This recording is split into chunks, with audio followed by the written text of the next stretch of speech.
Came from Baltimore, which was kind of a tough place to be at the time. Had a cop get shot in front of our place, a bullet come through our window. Said, honey, it's time for a change. Looked at Austin, looked at Charlotte, looked at the natural ones, and Tampa really piqued my interest. Moved here with my former employer, one of the most established general contracting firms in the country, 110 years in business, 5,000 employees, transferred down. Yeah, I was working in Nashville with our previous employer. That's when the calls started coming in that, hey man, like I need your help. Like I'm starting this company and I think you're kind of crazy. We've got it pretty good. Then I moved back to Virginia. I was working up there for a little while. Calls kept coming in. Eventually, like the deal was too sweet to pass up. He said, I got you a free place to stay in one of the jobs. I said, just confirm that. I'll call my boss tomorrow and I'll quit. Yeah, it was tough to say, hey, see ya, but the opportunity was too good.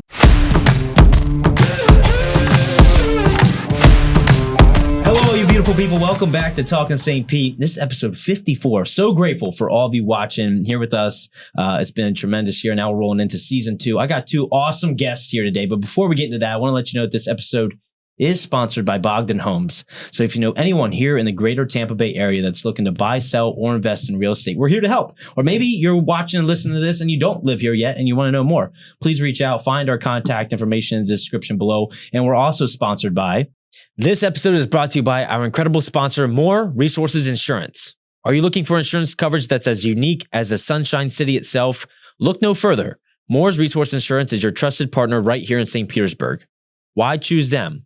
Well, they offer more carriers and more market options than any other agency here in the greater Tampa Bay area. Pretty much, if it has the word insurance in it, they can cover it. Anything from home, auto, boat, yacht, renter's insurance, life insurance, and even workers' compensation. You name it, they got it. They hold a 5-star rating on all the places where you can leave a review online. With over 16 years in the game, they have remained dedicated to delivering exceptional customer service. Get your free quote at DaveMooreInsurance.com. That's DaveMooreInsurance.com. Okay, and now we're back. I got 2 awesome gentlemen right here in front of me. I got Mike Fox and Jonathan, it goes by Johnny, Coroneos. Say it again. Just say it for the people. He's the Greek god. Coroneos. Yes, Tell me that's not Greek goddish. I think it is, right? It is. It is. It is, absolutely. They are, we got Mike here. He's the founder, president, and Johnny is the co-founder of Mike Fox Building Co., right? Fox Building. Fox Building Group. Yeah. And these guys, came in hot, building some awesome projects here in St. Petersburg. We're super grateful to have them here, to hear about your story, what you think about development, what's happening in St. Pete, why you picked here. I mean, we got a lot of topics to cover. Sure. Absolutely. Yeah. So tell us, how long have we been here?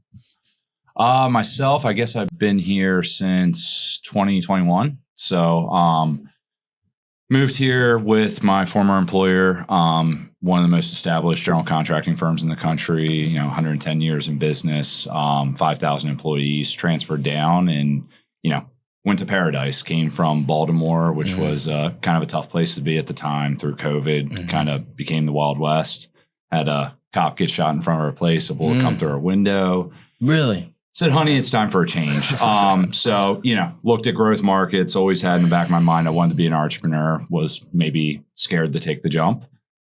So looked at Austin, looked at Charlotte, looked at the natural ones, and Tampa really piqued my interest. So decided to transfer and, thought about some more, took the 17 and a half hour long GC test over 2 days, which was one of the hardest things I've done to get your. You got it done in 2 days.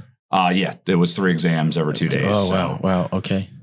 Yeah, misery, not fun. A lot of hard hours, off hours from work. And next thing you know, it was like, all right, let's do it. So one before that, first off, because since we've had your fiance on the show, Summer, so congratulations to you guys first off, because that was not a thing when she was here. Hats off to you, and on the move. And I remember hearing some of the story about she had shared how it was just like out of the blue, hey, we're going to Tampa, you know. So that's awesome.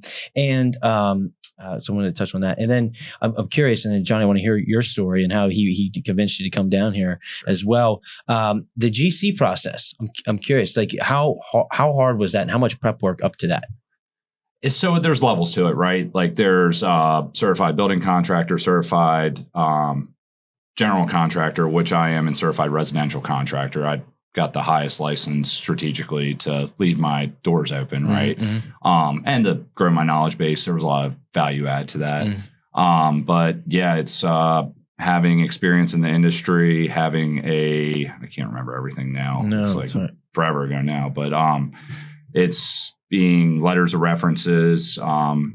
I think minimum 4 years in the industry and having a relevant degree, which I'm civil engineering. I don't even know how that's relevant somewhat, but yeah, that was kind of the process. But I mean, it was a lot, man. It was, I think we had 15 total textbooks. It was open book, but you had to know where everything was. Right. So it was tough. And I walked in to take the exam, and some guys that were in there, and everybody was taking the same exam, which was weird. It was like one of those praxis centers for like, nurses or, whoever, and realtors, you guys all went through that. They were like, oh yeah, this is my 4th time taking the exam. And I'm like,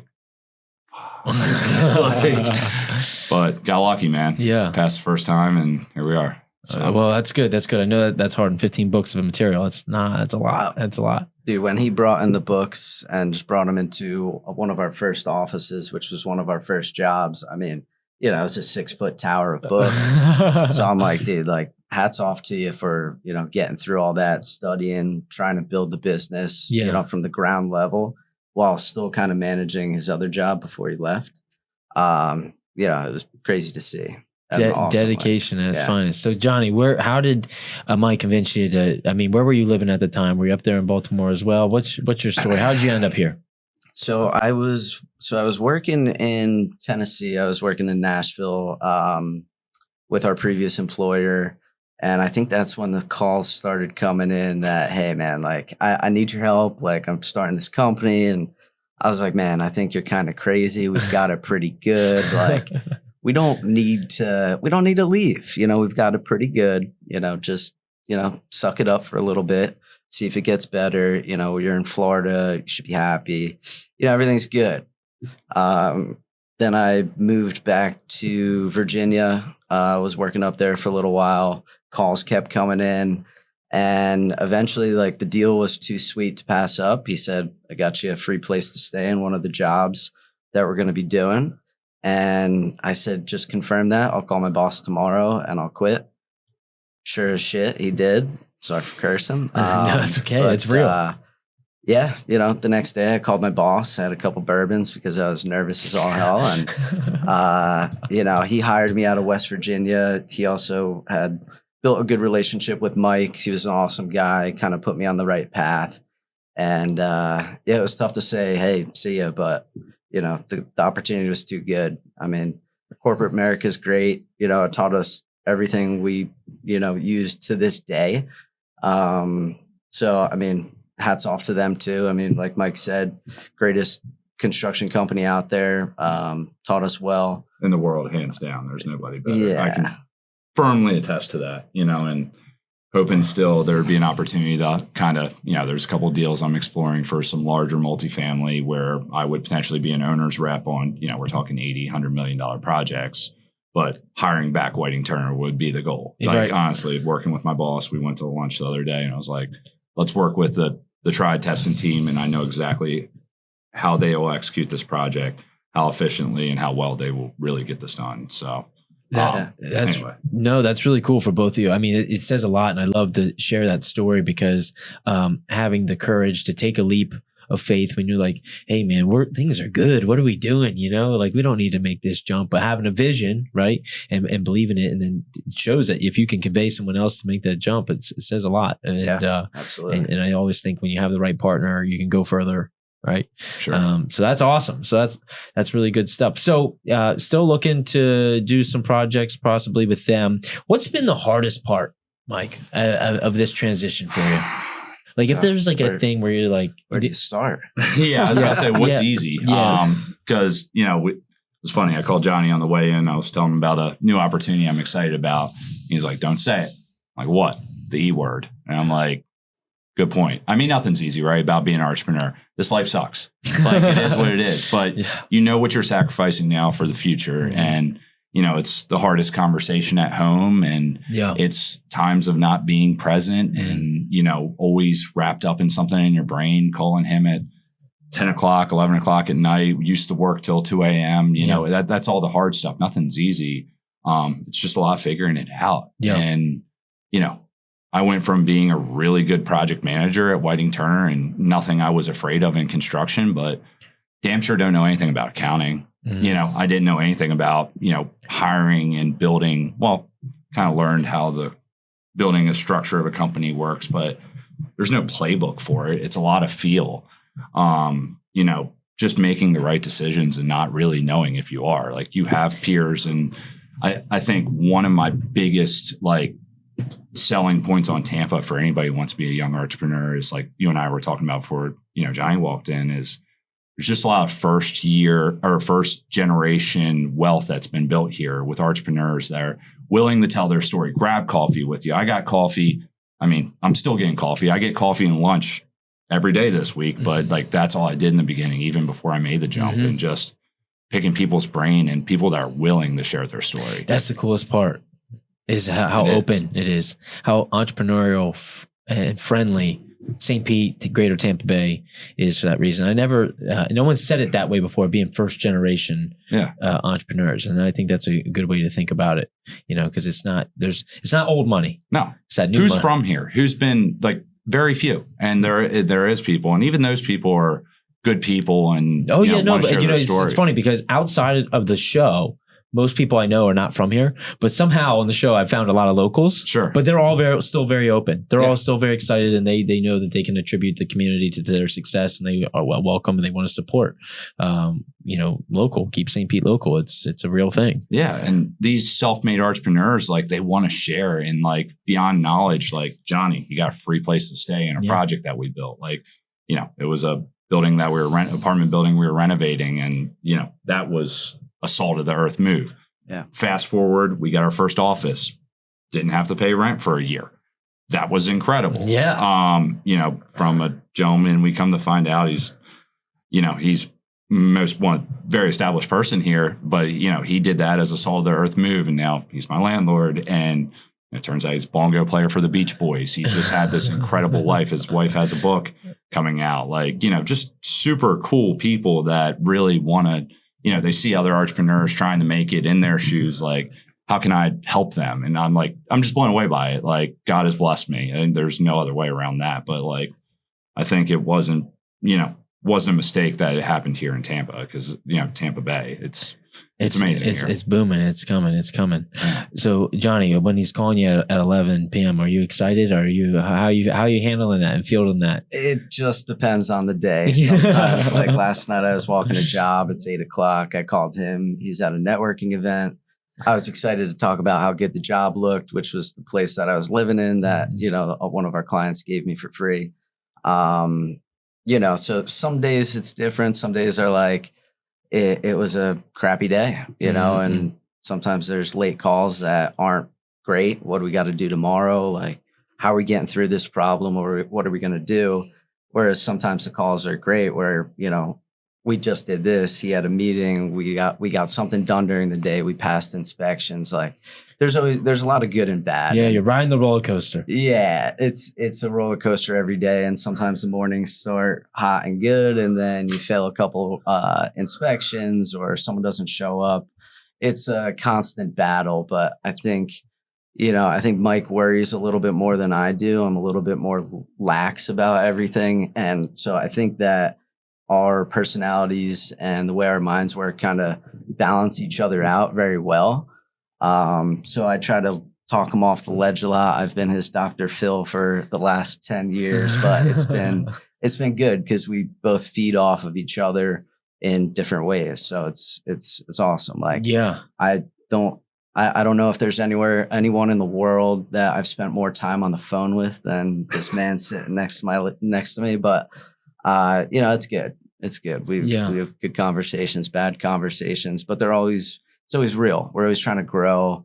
We're trying to figure it out. We are not MBA. We don't have MBAs. You know, we never ran companies. So we're just figuring it out, and like that's the coolest part, man. That's the best, and I love that. And so now you guys have figured it out. We're now over 2 years in. Yep. And so tell us, like, what makes Fox Building Group? I had to look at your shirt. I want to make sure I got it right because I jacked up again. I was like, I'm not doing that again. No, Fox good, Building man. Group. All good. What makes Fox Building Group unique? What's your value prop? Why and what am I coming to you for? Right.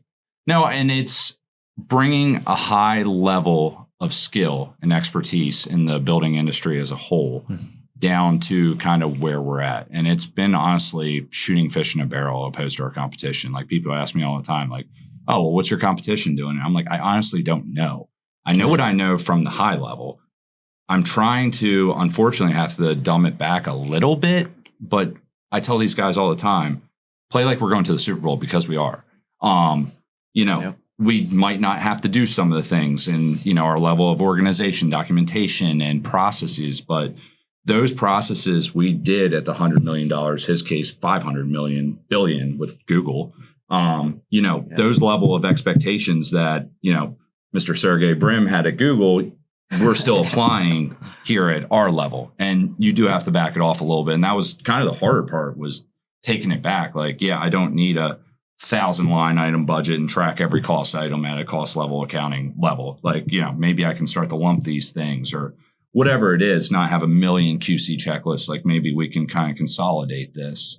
But we're trying to apply that at a high level to where, what you're going to get from, and these folks are all good folks and I do not disrespect them, folks that went to night school, got a GC license, maybe didn't have a formal education in building.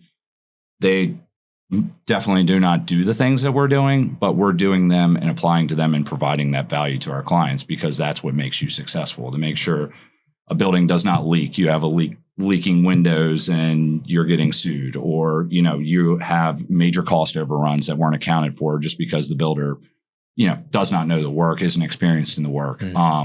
We are providing that type of value and schedule. I mean, how many times, in the residential industry, do you drive by a custom home that's 4 years, 5 years in the process?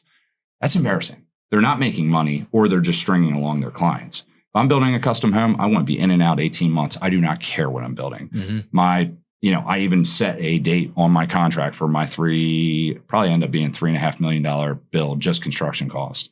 Over on Mariner Street in Tampa side. I said 18 months and start taking money from me every day and liquidated damages if I don't. And that's because we are process oriented, we're schedule driven, we're focused on procurement, as in getting all the materials and everything up front. If you get it here, I will build it, I promise you. So I think that's our value prop, is like, we're here to get things done, and we bring that attitude from the north. No offense to Floridians, but I'm not on island time. I'm here to get shit done. No, so there's so much. Oh man, I really hope people are paying attention and listening to what I'm hearing. I'm hearing so many good things. If I'm going to go backwards on that one, there is something real about that Northeast hustle. Oh yeah, right. It's just look. It's cold up there. We don't got time to stand around. Time for it. No, we're trying to pour move concrete in the winter, brother. No, we're moving quick, man. We're moving quick. It's different. I'm originally from Pennsylvania, Philadelphia. So but working for a major construction company, working on these major projects where every cent is accounted for and every day matters, and the systems and processes that you guys had to learn at that level, and now to bring it down. Not to say I totally believe you will be at that level again within your own company, but to start now and bring that level of service where people are not used to contractors showing up and they are 6 months behind schedule and they don't know, they haven't heard from them in 2 weeks and there's no follow up and they messed this up and they got to dig this up and pour out these tiles again. Like, that's what the market's used to.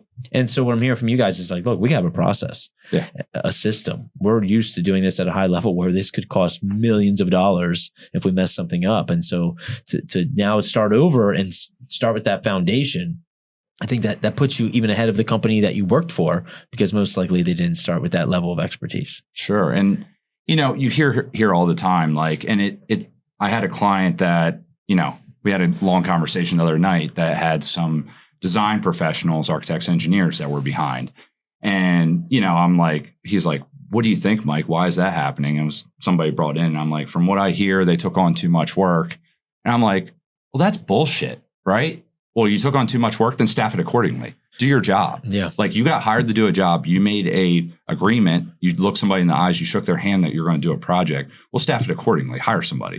And that's what we've done. We've overstaffed. Like honestly, we'll be 10 employees in 2 years. And that seems crazy and it is freaking overwhelming. But like, I never want to hear from my clients, you took on too much work and you're not serving their clients well. I want white glove service. I want to know that everyone is satisfied. Their voices are heard. They have a concern. They know who to talk to. They're getting schedules. They're getting feedback. They're getting meeting minutes from owner meetings, documenting what was said and making sure we're all on the same page. They're getting that level of service that's done at the commercial level, at the high level, at this level. And I think that's only going to, set up the launch pad to go further. So yeah. So share, if you can, some of the projects that you have going on currently.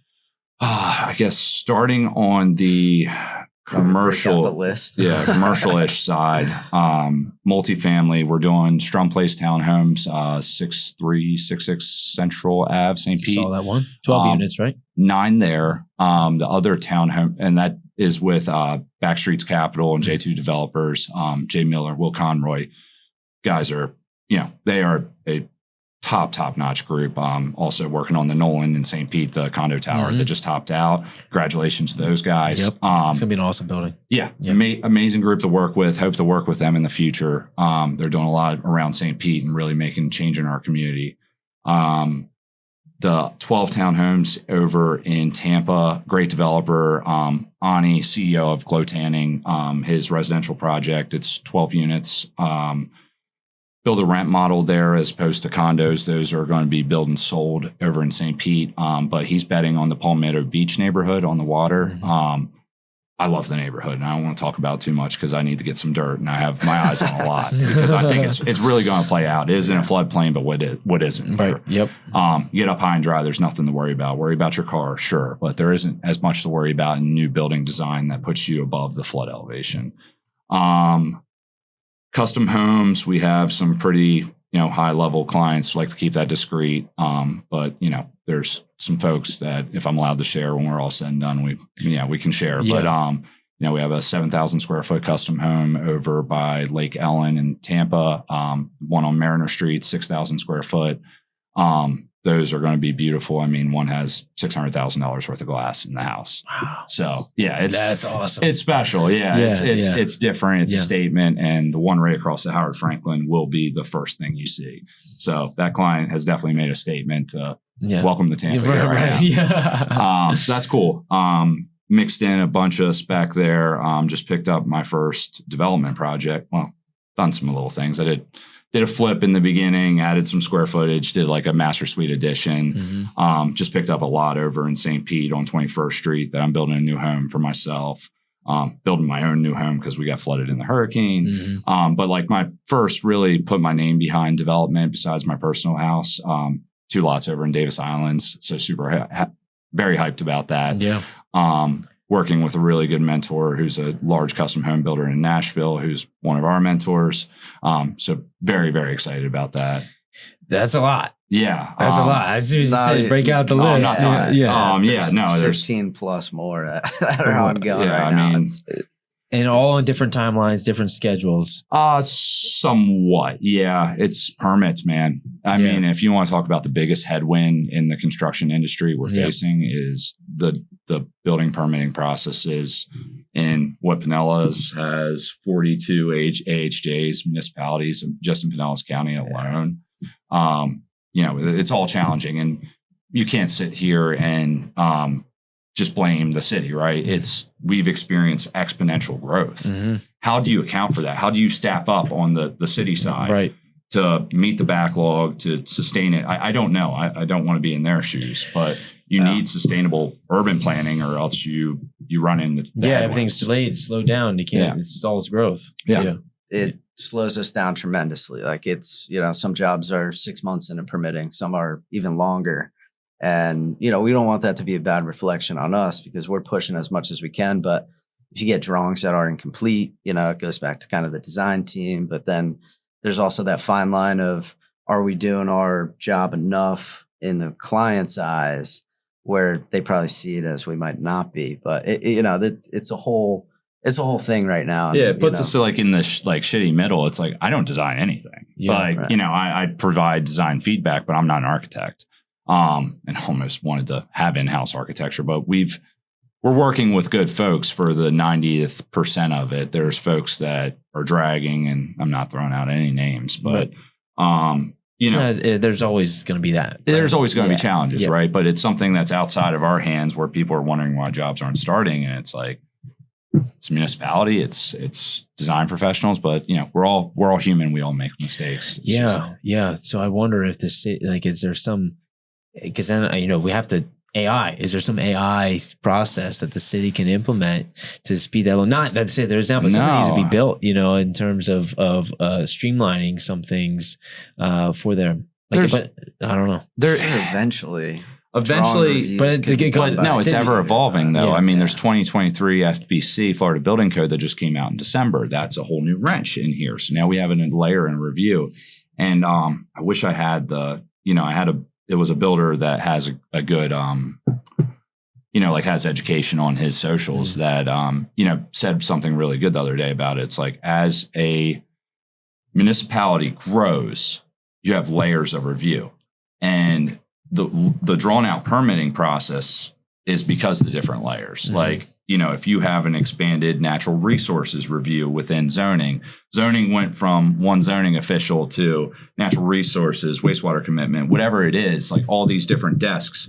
And these are people, right? So you talk about AI, maybe we're trying to pass some of the people off, but all of these are hitting desks, and they have within their system 5 days of review Right. amongst their stacks. So 5 days, 5 days, 5 days, 5 days, 6 months later, here we are, Yeah. So that's just the way I see it. I think the smaller jurisdictions tend to be faster, like freaking Pinellas County. I want to right through. I was shocked. Yeah, Pinellas is good. St. Pete's tough. Tampa's decent. Let's do politics out here.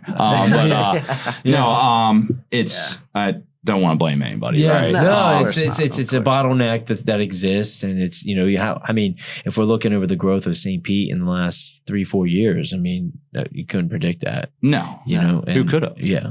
If I did, I would have been here in 2016, and I'd be very, very rich. But no, it's that we've worked on strategies, and I think this state is very accepting to third parties being used, and that's beautiful. Look at the DMV. Mm-hmm. It was a pleasure to get my Florida driver's Oh, yeah, license. yeah. As I walked in, welcome to Florida, sir. Yeah, right yeah, in the front yeah, line. yeah, 10 minutes yeah. later, I was like, oh shit, in Maryland, that's 3 hours. D36 finally, but it's obviously we are small government here and try to get to the third parties. The private providers of reviewing plans, that is a big one. I think that really takes that building review out, the expedite. And yes, it's an upfront cost. It's hard to convince clients, but I've gotten to the point now where I just want to bake it into my fee. I'd rather spend that $3-4 grand on a single family home, get months of savings that they might not realize, or I can't physically quantify to them, but it's a huge value add. Like whatever your carry is, like we're saving huge money. Huge. Like I know what my carry is on DI, and if I could save a day, I'm winning. So right. Yeah, absolutely. Time is money. Oh yeah, of course. Time is money. Not to cut you off, No. but not for nothing here. Shout out to the St. Pete, Tampa, Fort Myers, all the inspectors that we do work with, because I don't know how they get it done. There's so many jobs out there. These guys are running around for 10 hours a day, whatever it is, stopping at 20 plus jobs, dealing with the traffic, dealing with, sometimes incompetent people building. They're looking at stupid things all day and questioning why you didn't just look at the drawings and see that the studs are supposed to be 16 on center, whatever it is. These guys bust their ass every day, and like we do appreciate them. And to call in an inspection on 2:00 on a Thursday and get an inspector out there the next day, I don't know how they do it. It's crazy because you got 100 projects plus spread out. I mean, there's probably thousands that they have to deal with just in Tampa. How they get around to them all the time, it blows my mind. And some guys show up with a smile on their face and they're easy to talk to. Other guys just came off a job where they couldn't get in, or whatever it is, and they're pissed off. And it's fair, but we do appreciate what the city does. What meeting with us, the inspectors, and everyone else that makes our job a little bit easier. Yeah, what you guys are really pulling back, for those that aren't familiar with your world, is how much teamwork, cooperation, and how many hands are involved in what's from the public side driving by should be like, why is that taking so long? And they don't have an idea of all the moving pieces that are going on behind the scenes. Yeah, no, it's a huge coordination effort. And, folks that try to do this on their own don't find value in a general contractor. Like taking on this undertaking, there are so many different moving parts that if there isn't somebody steering the ship, you're going to hit the iceberg. So it's importance of, somebody managing that whole process, because there's so much that goes into it. So what are we most excited about when it comes to St. Pete? I'm a little biased, like on the show. Same. I have to be, right? I'm a St. Look, this is Talking St. Pete. Of course. I'm allowed to. I poo-poo on Tampa all the time. Yeah. So what's St. Pete have going for it? What do we think is happening in the next 3 years? If I'm a gambling man, like let's go beyond 3 years. If I'm putting money down on the growth, I'm putting money down on St. Pete versus Tampa. It's the walkability of Tampa just isn't quite there yet. And I got to play politics a little bit because I do business in both. I live in St. Pete, offices in Tampa, whatever. That works out well for my coverage radius of 2 hours. Yep. But I mean, you want to get from Water Street to Hyde Park. What do you got to do? Get in your car. You're driving. Yeah, you're getting in your car. Yep. St. Pete, you're connected. I mean, we have the golf cart, and that was the best thing. My best investment I ever made. Take that freaking golf cart everywhere. I can, just hop around the entire city on that. I mean, you got scooters that you don't have to hop on 275 to take a scooter.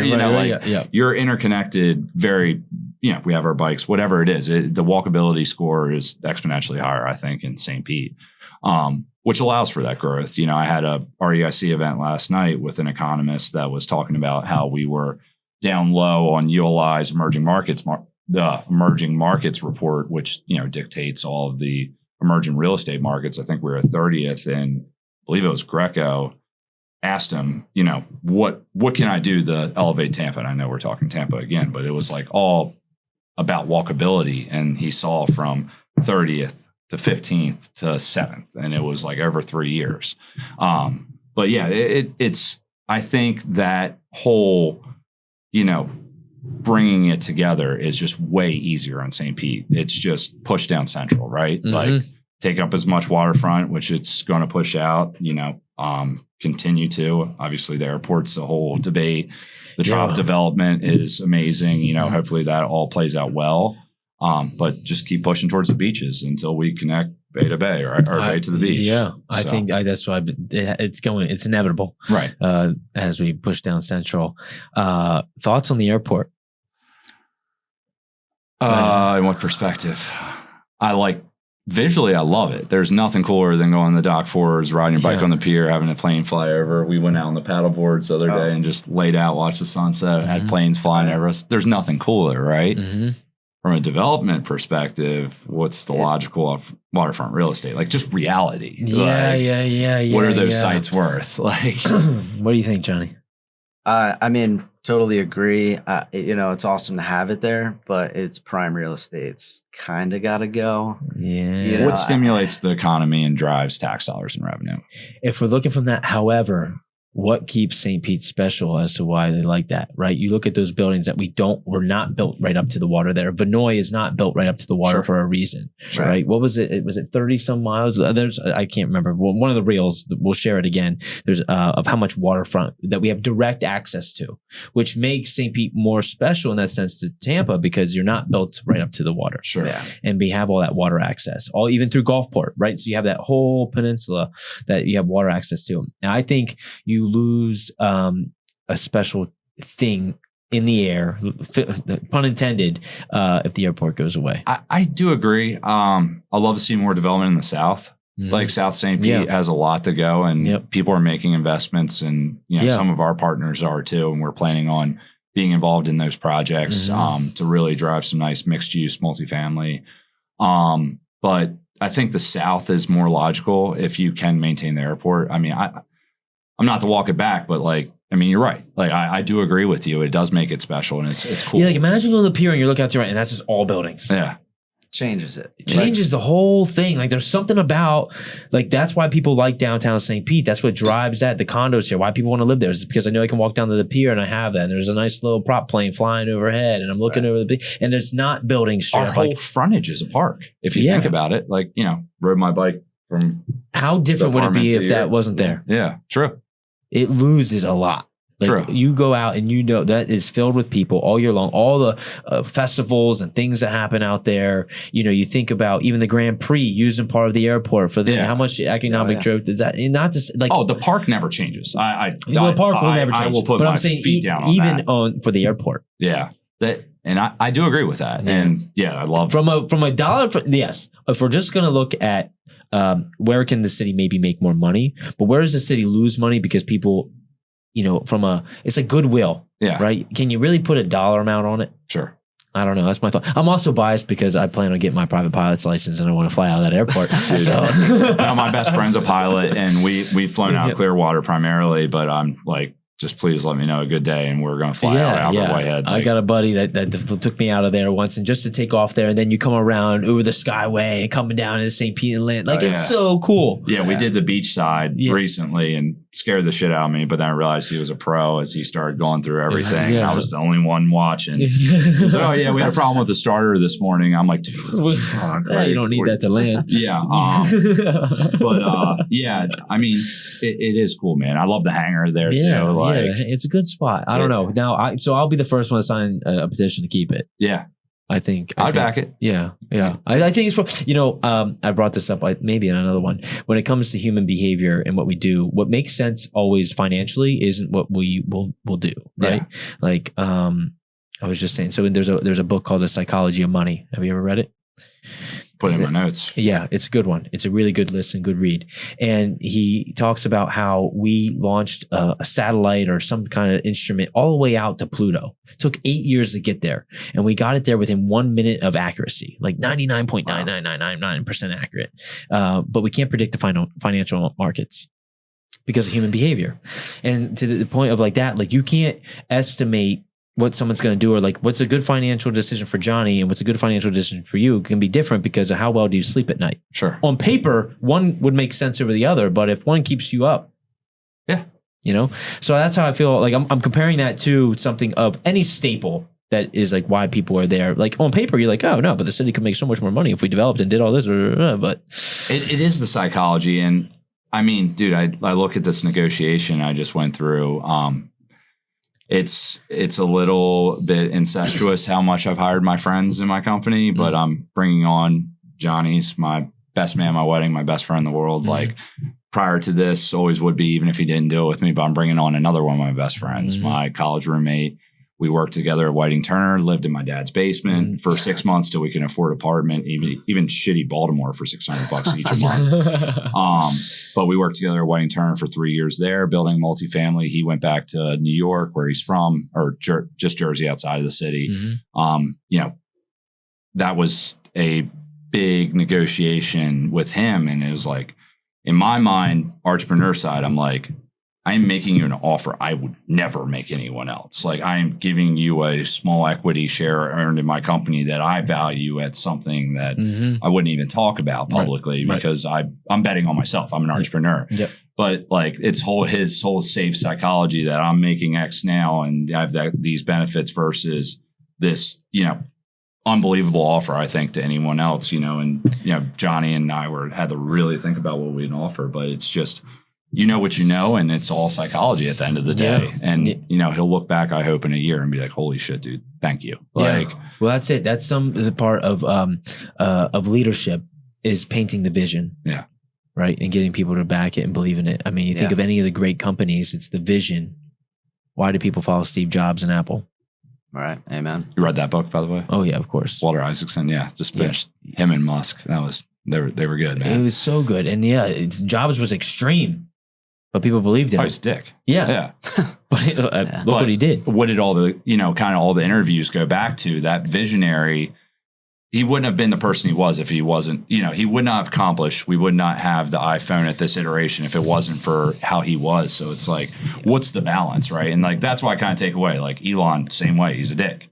but like, what can you take away? But you have a man who is literally thinking about society on a level that 99.9999% of people are not. Yeah. Of like, oh, one day the Earth will not be here, and we need to be a multi-planetary civilization. Right. So let me think about this. What's life look like in 1,000 years? You know, like you can't be normal, quote unquote, like, to think that way. Correct. Because what's the benefit to him at this point? He could go off and do whatever he wants, but like anything. You know, so I think the greats in anything, you have to have a little bit of crazy. Yeah. No, and it's what it is. And it's that, I mean, that just relentless drive too, you have to have. And if you're not cut out to be an entrepreneur, if you don't, like, no, you guys, those like your both of your story, like to jump and believe in each other and like that whole thing. I think there's another good, I'm always referencing book. They tell me I need to bring books because when I reference them, there's another good book called Rocket Fuel. Okay. I think I've heard of this one. And it's about how, you know, to Steve Jobs, there was the Steve Wozniak, right? Like Disney had his brother, you know, a lot of the greats, there was always someone else there that was doing it. And like, Johnny, this could be you, right? Right. And to that sense of like, there's the visionary and then there's the implementer. Correct.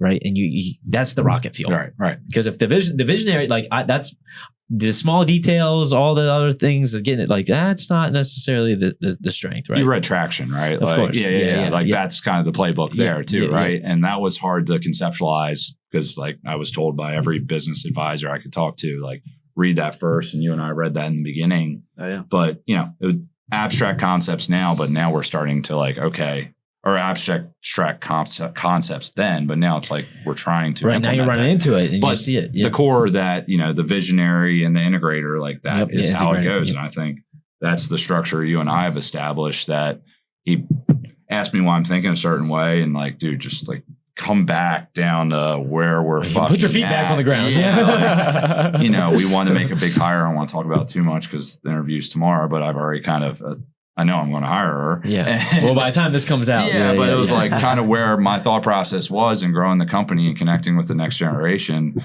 And he's like, I need somebody that can build something. And I'm like, wait, just like hear me out. And we hired 2 young guys right off the beginning. Not young, Raul's just about our age and Ryan's a little older. But, you know, guys that are changing careers that didn't know much. But we made a big bet on, hey, we just stay with them. We give them a year and a half. They're going to be difference makers. And now they are. And they have. Yeah. I think, it's been great watching them grow. I don't want to go off too much of a tangent, but I did want to say, like, you know, getting out of people's getting yourself out of the comfort zone, you know, talking about trying to get them down here and, you know, leaving, avoiding Turner paying for our car, gas, great health insurance, not so great salary, but great teachers and everything else in between. So it's tough to just leave that. You worked your whole life. You got your civil engineering degree. You work for the JP Morgan Chase of the construction world. Why would I leave? And then in comes the visionary that says, we're going to the top. Like, we're going to do this. I keep getting jobs. And, you know, I went through the same thing that our buddies probably going through, and I said the same things that I said to Mike, was like, I just can't leave. Like, it's pretty good. I'm happy. I'm building cool things. I'm working on $100 million jobs. Like, I think you're crazy. I really think you're crazy. Like, this is nuts. But I mean, that's a great way to think about it. The rocket fuel. That's it. Yeah. I mean, you guys are a great example of it. It's fun to pick your brain. Like, it's always fun. The coolest thing about podcasting is like we have when's the last, like, to have, you guys probably do, but like uninterrupted conversation where we're just locked in. Yeah. You know, I don't know about you, but I don't remember the cameras are here. No. At first, it's like I've been deer in the headlights, and I had to speak in front of something the other night, and I was like, man, I gotta get over this shit because this is like what I do all day, every day. Otherwise, and it's natural. But maybe you'll get there. So besides, let's step out of that world, because we are in St. Pete, which is a tremendous fun place to live, right? Sure. So we got to decompress. There's actually something important about like psychological detachment from work because it creates space for new. So how do you do that? What are you doing around St. Pete? Where do you like to go eat? What are we doing? Are we going to the beach? We're playing, like, what are we doing? Well, I'll go first because I live right across from the park. Yeah. And my first apartment down here was 8th and Beach, and now I'm 12th and Beach. So, you know, it's nice out. I just walk across the street and just go sit on the seawall, look at the dolphins, and just hang out, walk, run, ride a bike. Love the beach. We always go over to the beach all the time. I mean, 15-minute Uber, $20 Uber ride, whatever it is, you take the bus. Driving's a little crazy because you're paying $50-$60 to park sometimes. Yep. But there's tricks and ways around it. But I guess the locals probably know where to park for cheaper than what they charge at Caddies. But yeah, I mean, there's so much to do outside. I grew up going to the beach in New Jersey, so naturally I gravitate to the beach. Paddle boarding, boat is on the horizon. Hopefully, just there's so much to do. Yeah, just go hang out at the beach. Get outside. If you're not happy down here, I don't know where you're going to be happy. Yeah, that's especially coming from the Northeast. You come out now. Granted, the last few days have been a little gloomy here, but it's rare, right? And I mean, I say to him like every day. I let my office is south of Gandy, so I cross the Gandy every time coming back. And like, you could have the shittiest day, and I'm looking. There's a beautiful sunset, like just artscape in front of me. I'm like, how can I be that sad? And palm trees make me happy, man. I don't know what it is about palm trees, but they just make me smile. And I mean, it's the pier. I love the freaking pier. Love going for a run on the pier, clear my head, like get my mind right.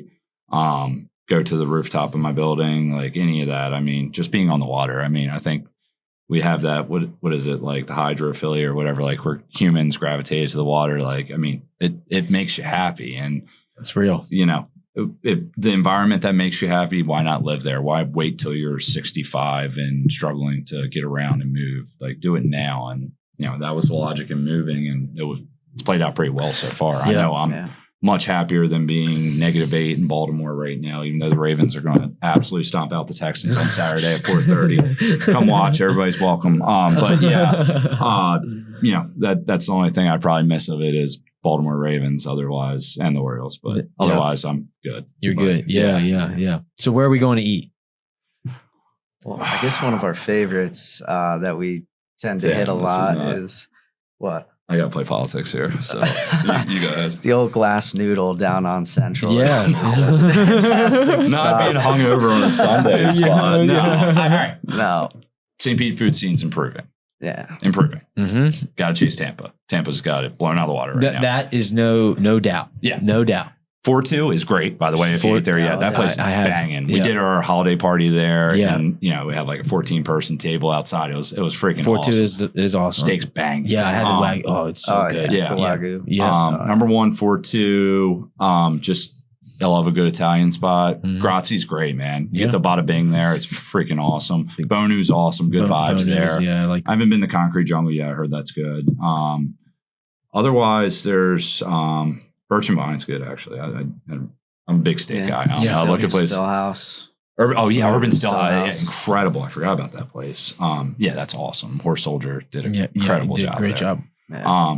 Otherwise, there's just like a lot of room there. And I think that's going to continue to come. There's some good concepts coming, but you got 3 Michelin stars over there. That's pretty impressive. Mm-hmm.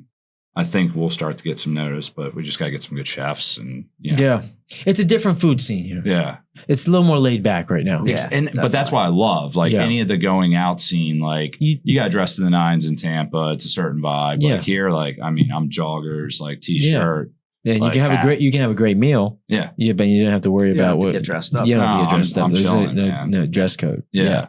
It is different. I feel like St. Pete wants to keep that come as you are. But I agree with that. Maybe a couple really good options. Like I think that one next to the old Icon, which is a Camden now, in the Edge, that steakhouse is supposed to be ridiculous. Oh, the new one coming. The bank, the 3-story. It was on St. Pete Rising the other day. Yep. Everyone's talking about that right now. Yeah, there's a lot of good concepts coming. Like I just wish for a few more options, but they will. Quick hop across. I think as some of these bigger condo development projects finish downtown, 400 Central, Art House, Saltaire just opened, the Nolan, Reflections, all these. I mean, there's a lot of money that's coming, and that's going to create a lot more retail space and opportunity. Well, these local groups, Chichio obviously is the big one, but like these local groups are really starting to take hold too, and just really good concepts. Like we do have Olivia coming over to Ascent. Yep. So I mean that's an amazing restaurant. Like I think more and more of that can happen. It's bound to. Right? Yeah, It's because there's a market for it. There's an ask. Yeah. Yeah. So someone's going to fill it. Yeah. Right. Absolutely. And then everyone will follow. The more McLarens and G-Wagons you see, the more likely there's going to be good restaurants for those folks to go to. Yeah. So I'm curious on that. How do you think we're going to be able to maintain the vibe that we have, and how long? Like, I think it's inevitable that it's going to change. Change is inevitable. It's going to keep happening. And in my thing of that, the locals that are here are like, oh, all this stuff is blah, blah, blah, the negativity, reading some of the comments. Would you rather see it go the other way, where St. Pete, now we're boarding up places and all that? No, we don't want that. No. So if we're going to keep going in one direction, it's going to keep going. It might slow down. But I think it does become the time maybe where we lose, or maybe we're the old folks in 20 years from now saying, well, back in my day, St. Pete was, I don't know. What are your thoughts on that? I mean, the growth, I hope, attracts industry. Mm-hmm. Like, obviously remote work is a big thing, and that's what's kept us sustainable, knowing that we've had some big players come in here. Remote work's here to stay, not going anywhere. More hybrid, I think, is what people are getting to. I personally want to see my folks in. It's construction, you got to be there. But we do a lot of things virtually still, even though we have brick and mortar. But I think bringing industry here will keep the diverse group of people between the working class and the established 400 Central, $2 million condo residents. I think that is something we have to, make sure we're pushing to attract industry. Like, Kathy Wood, which became polarizing, she's trying to build the tech incubator. Like, let's push for that. Give her the keys to the city. Anybody that wants to invest, like, that's where Baltimore was flawed. They did not give Kevin Plank, the owner of Under Armour, the keys to the city, which Under Armour's regressed since then, and they tried to shun him. Like, if somebody wants to invest in your city that's going to bring jobs, let them. I agree. And help them. Yeah. Don't put headwinds in front of them. And that's, I think, the thing that keeps us diverse, keeps the working class above the, the folks that are fully established, and that will keep it well-rounded. And yes, there's going to be the higher end, but there's always pockets to every big city, right? Like you have your young professional area versus your high end, you have your FIDI versus your midtown, whatever it is. So it is interesting to think about, and I'm sure even in you guys in development now, of thinking of what economic impact are you making on an area when you build something. You may be in selling stuff. Like I'm looking at who's the demographic, what areas, what's happening in this, who's coming, who's building, what's going on. And, we make an impact on the economy here and what it looks like in the future, and just thinking about urban development in that sense. I mean, that's why I did this, man. Like the developer I worked for, Neil Greenberg, was the most visionary man I've ever met in my life. This gentleman, is my biggest mentor. He convinced me to take the jump I did. I built, over 1,000 apartments for him in these live work play centers that he created. And I talk about, like, it's funny now, not even to like blink twice on what these centers are now. But when he was, when we were designing these things, it was like, who the hell's going to White Marsh? Who's going to Hanover, Maryland? Why Arundel Preserve? Like, what's out there? Like, why am I going outside the city? I want to build in the city. And now the city is here, right? And he built a center where Stanley Black & Decker has their headquarters there. Verizon has a headquarters. All this industry came, and plenty of things for those people to, they live, they work, now they play. Now there's awesome restaurant concepts that everybody loves. There's reasons and for people to hang out and be there. And that's changing a community, because those are things I use too. I want to build things that, I can be proud to come and hang out here. Like, hence why we do some restaurant jobs that are a massive pain in the ass, or say the least, with just a lot of moving parts, because I want to be somewhere cool I can go and hang out. Like, we're wrapping up one next week that can't wait to have my first beer at the bar. Like, it's cool. It's like, that makes an impact on the community where people go and they hang out and they have a good time. So, I think really, I think that's the ultimate as a developer, like to really give some benefit back to the community while, profiting in the process. Like, what more can you ask for? It's true. It's true. Johnny, with this leap that you've taken in belief in Mike and the vision, what do you think is one lesson that you've learned that, like, if you could go back and tell yourself on the day when you were thinking, oh man, I think I'm pretty good? Like, what would you say to yourself then? Because you got the vibe, I can just feel it. It's good. And so looking back, like what's one thing you think that version of yourself would, I mean, you did it, but Do it quicker. I wish we both came down 5 years ago. We'd already be multimillionaires. I mean, that's, with what we're doing now, what we could have done 5 years ago, we'd have that boat already. Mhm. There's no doubt in my mind, but we're still working towards it. The only thing I wish I could have done different is coming down sooner. But it would have just been 20 feet longer. But no, the education we got is what got us here, right? Of course. Because there's a lot of people that figure it out, and I have utmost respect for self-made entrepreneurs. I am one. But specifically trying to grow a large construction management general contracting firm, we gained a invaluable education, and I'm forever grateful. I won't say a negative word in this world about Whiting Turner. If there's any talks on pay or anything like that, I'll kick me under the table for that. I learned the ropes, and I am forever indebted and grateful for that. So I'm happy I stayed as long as I did. I wish, as a real estate investor, I got here a little sooner, right? Who doesn't? Who does looks on Zillow and like, my house really worth 50 grand? Like right. 10 years ago? Like, yeah, of course. Yeah, of course we all do, right? But who would have predicted this? But there's always, you're always on your time, right? And my time is where it is right now. And I'm fully content with God's plan, and I'm doing it. So absolutely. And if say that those, 5 years from now, you're gonna be like, well, we were in at a good time, right? To what's coming. Yeah, hats off to you guys. I mean, it's awesome to see what you're doing, hear your vision and story. Here's a fun little question for each of you. Johnny, you first. What were you like when you were 13? Probably not as outgoing. I was probably a little more shy, a little more quiet, reserved.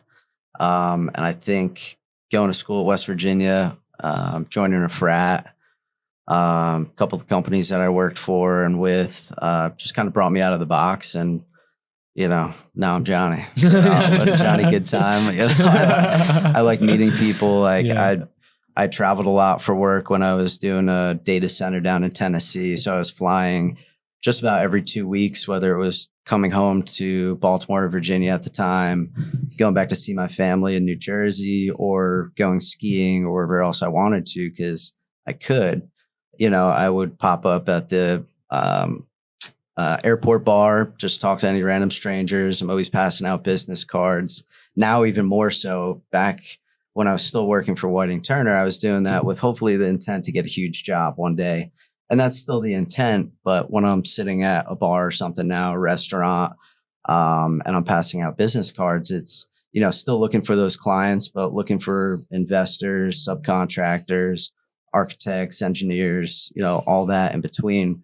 So I think from, what are you, like 9th grade when you're 13? No, younger than that. So right? 8th grade, I was a shy kid. I was like more reserved and quiet. And, I think Mike would probably say I don't shut up sometimes now. So I'm very comfortable with where I'm at. I love people. I love life.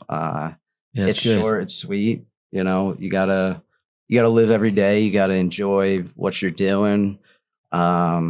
Keep those relationships going with friends that are close and far, your family.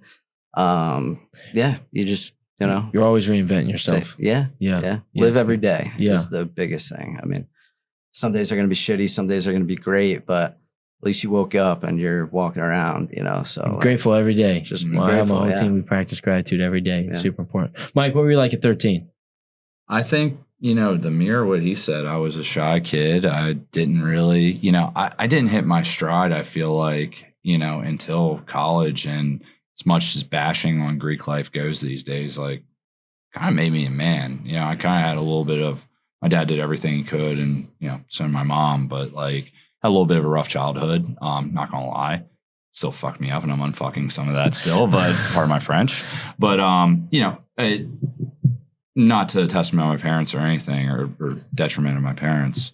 But, I think between that and, college sports, like, that made me a man, and the folks I met between lacrosse and frat life, like, were the, kind of got you to stand up straight and, be be able to look people in the eyes and close deals. Or that business specifically, but made me more of a man than I am today, and accountability and all the things I think we lack as society is everybody's a victim and accountable. Like, I think I had some of that from some things in my childhood, which I recognized and turned on at that point. So, wouldn't recognize my 13-year-old self, I don't think, which, in my case is a good thing. I think for all of that, I don't know that you should want to recognize your 13-year-old self. Well, it also gave me a chip on my shoulder. Yeah. And that's what I needed. I needed that. And I think that's still what drives me today. Like, me and Johnny say, like, we come from nothing, man. Like, and it doesn't mean our parents didn't do everything they freaking could, because they did. My dad delivered beer, busted his ass, still busts his ass to this day. And I'm so happy, a year from now, I'm going to pretty much be, taking care of him. And that's the goal, right? Like, and it's going to happen. It's not a question of if, it's when. Yep. So it's like, I think that is what drives you. And, if you look at those stories between, Jobs and Musk, or the ones that we're talking about, they're the same story. Even though Musk's dad was a total piece of shit. My dad is not. He is my hero in my life. But, it gives you that chip on your shoulder where you have this drive that others don't. If things are easier, like, I think my biggest dilemma in my head is going to be a parent in a few years. Like, how do I give my kid everything while making them want to earn it?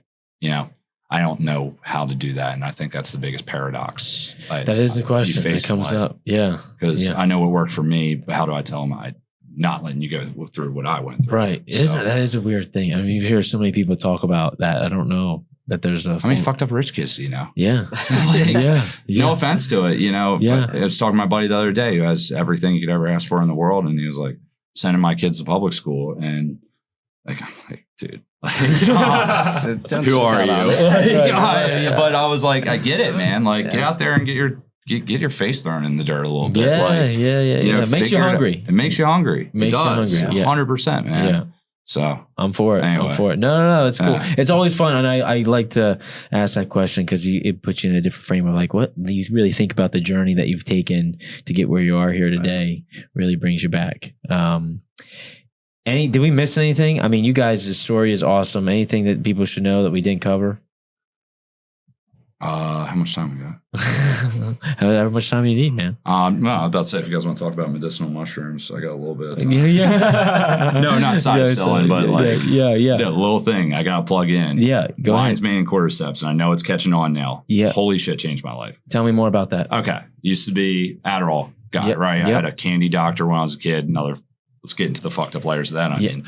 But, had a candy doctor prescribe me Adderall. Did not need it. Like, I'm sorry. Like, Adderall's freaking meth. Like, but my best friend in St. Pete, not Johnny, obviously is in St. Pete, but moved here from California and kind of introduced me to that whole, layers of medicinal mushroom medicine, like between Lion's Mane and cordyceps, changed my whole life. Yeah. So I can't sell that enough. And I brought the bottle into the office the other day. I was like, you all are taking this. This is now policy. I was like, this is going right into the company policy folder. And because I know the benefits. So if you don't take we've had Sebastian on here he does mushroom extraction of different lion's mane and stuff. He's like a mycologist, like great. Like he studies mushrooms. So I'm all about it. Yeah. No, all those nootropics and stuff, man. Like if I don't take it, the only way I know is if I don't take it, I do not have the clarity of thought and speech that I do not saying I do right now, but I feel like I do. And I realize that I'm like, dude, I feel so dumb. But I would sell that to anybody all day. And if you're going to start a business, take a year off of drinking, because that's what I did. And that's hard. It's hard, but the clarity is real from that. Oh my God. I couldn't have done it. Yeah. The fog that comes in and everything whacks your nervous system out of whack, to the point of just nootropics. And on that, like the neural connections that are happening, but there's real science behind what's happening. I watch Fantastic Fungi. Of course. Yeah. Paul Stamets. It's amazing stuff. And it is good that there's more and more research coming out about it. And it's not like lion's mane, all that, like that's not, there's no high off of that. That's like it's a supplement. It's a supplement. Yeah. You some may not even notice right away.